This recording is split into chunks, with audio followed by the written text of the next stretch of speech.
When people say, how do you get job success? I say 3 things. Love what you do, be good at it, and make yourself easy to work with.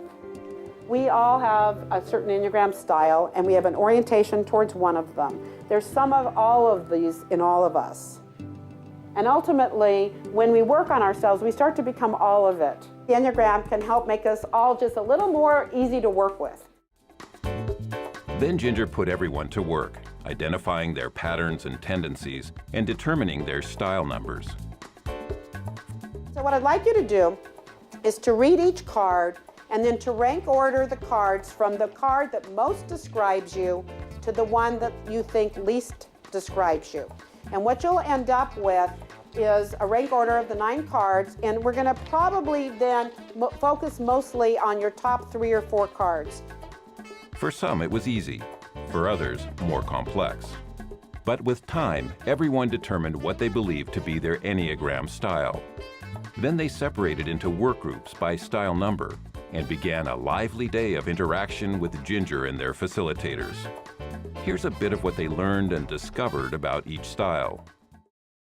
1s on the Enneagram, which is the first on the right, are people who seek a perfect world, and they work diligently to improve themselves, other people, and everything around them. How could we misunderstand 1s? For the 1s, I think the biggest area where we are misunderstood is that we are being more critical than being appreciative. You didn't say that right.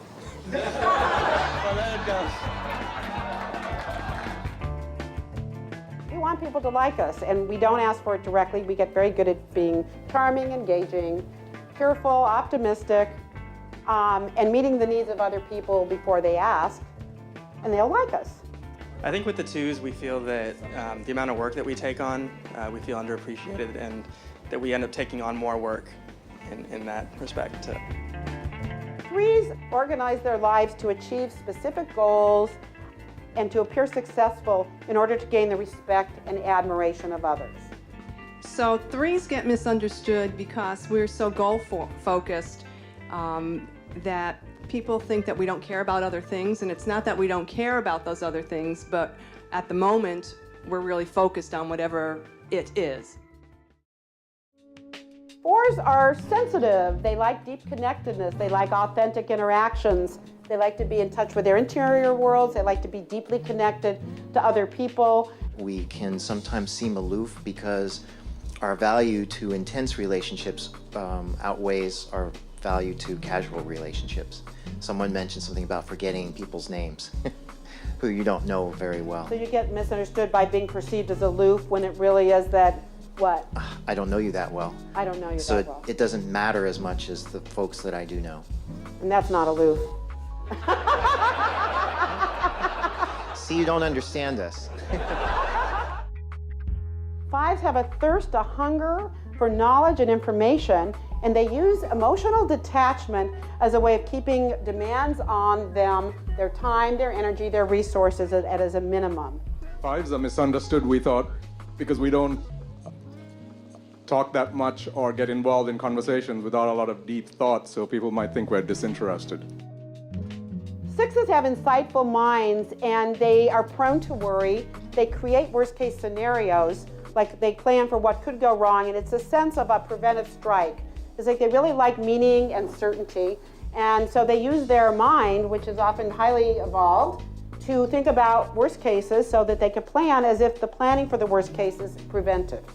A lot of people probably misinterpret us as being pessimists, and we are quite optimistic. We're just looking at a lot of different angles. And the other thing is for those in group 7 that don't know what the definition of an optimist is, it's a misinformed pessimist. Let me introduce 7 to you. They like stimulation, and they like people stimulation, experience stimulation, idea stimulation, and they do future planning because that keeps things moving forward and keeps all their options open. We feel people think that we're disconnected from things because our minds are constantly moving from one thing to another, and we have our to-do lists that are 50 pages long. But we do get around to it, and we all are focused in our own way, so we have our control, but it might not appear that way on the outside. People who have that style love the truth. They seek the truth. They have to have the truth. They are focused on justice. They want to make big things happen. People always think that we're intimidating in situation, and it's not at all intimidation or intentionally trying to. What is it? It's just we're very open, direct, and we try to take charge of situation if things are not going well. 9 seek peace, harmony, unity, avoid conflict, want everybody, can't we just get along? My whole table felt that we all get misinterpreted as being indecisive. Yet I thought it was interesting that on this form it says that we are. Areas for development, indecisive. And so I thought maybe that might be correct. But we were having a little trouble deciding.